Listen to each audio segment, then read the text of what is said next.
یاد رکھنا، آپ جتنے بھی زیادہ غریب ہوں، آپ سے بھی بڑا غریب اس دنیا میں موجود ہے۔ آپ جتنے بھی پریشان حال ہوں، آپ سے بھی زیادہ پریشانی میں کوئی نہ کوئی اس دنیا میں موجود ہے۔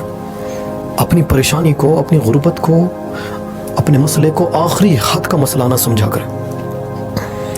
ماہ رمضان ہے، برکتوں کا، رحمتوں کا مہینہ، اور اس مہینے میں ایسے افراد بھی موجود ہیں جو بڑے محتاج ہیں، بڑے غریب ہیں، جن کے پاس سحری میں صحیح سے کھانے کا انتظام نہیں ہے اور نہ صحیح سے افطار کر پاتے ہیں۔ آپ کی طرح تو نہیں کر پاتے، مختصر سی غذا مہیا ہوتی ہے، اسی پر اکتفا کر لیتے ہیں اور قناعت کر کے خدا کا شکر ادا کر رہے ہوتے ہیں۔ ایسے افراد موجود ہیں۔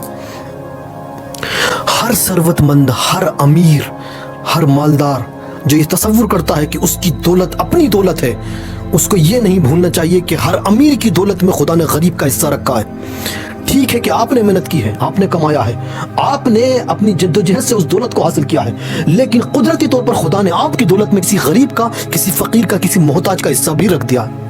ایسے بھی گھرانے موجود ہیں جن کے دسترخوان ہی نہیں لگتے، جو ٹھیک سے کھا بھی نہیں پاتے۔ آیت اللہ احمدی جو قم کے بہت جید عالم دین تھے، بہت بزرگ عالم دین تھے، وہ فرماتے ہیں، وہ اپنی زندگی کا واقعہ نقل کرتے ہیں جو انہوں نے خود تجربہ کیا ہے، خود دیکھا ہے، خود شاہد ہیں اس واقعے کے، کہ ایک ایسا شخص جس کو وہ برسوں سے جانتے تھے، وہ شخص بہت زیادہ رئیس تھا، امیر تھا، دولت مند تھا، اس کے پاس سکوں کی کمی نہیں تھی، ڈالر کی کمی نہیں تھی، مال و دولت کی کمی نہیں تھی، ہر طرح کی آسائش تھی اس کے پاس۔ اچانک چند سال بعد وہ قم میں آیت اللہ احمدی سے ملا۔ آیت اللہ احمدی نے محسوس کیا کہ وہ شخص جس کے پاس دنیا کی ہر طرح کی دولت میں موجود تھی، آج وہ میرے سامنے کسی غریب کی طرح کھڑا ہوا ہے، کسی فقیر کی طرح کھڑا ہوا ہے، کسی محتاج کی طرح یہ موجود ہے۔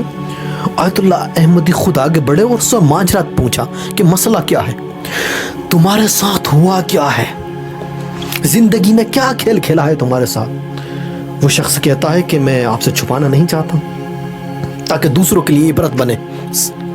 وہ افراد ضرور سنیں جو اپنی دولت پہ گھمنڈ کرتے ہیں۔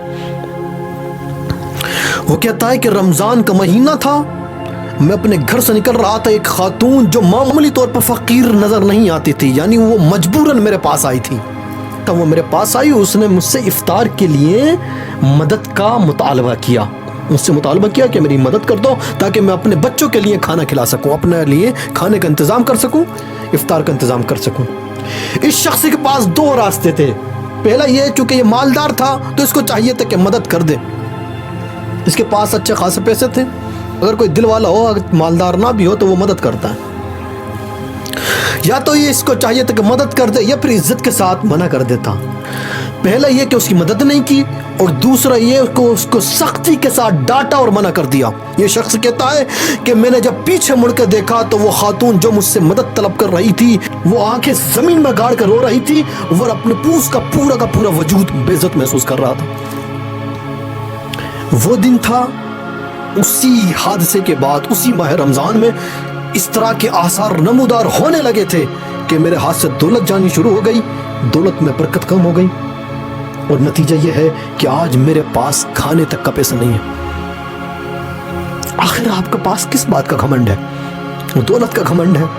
ذرا تاریخ اٹھا کے دیکھیں کہ دنیا کے عظیم ترین دولت والے جب گئے ہیں اس دنیا سے تو ان کے جنازوں میں لوگ شریک ہونے کے لیے نہیں تھے۔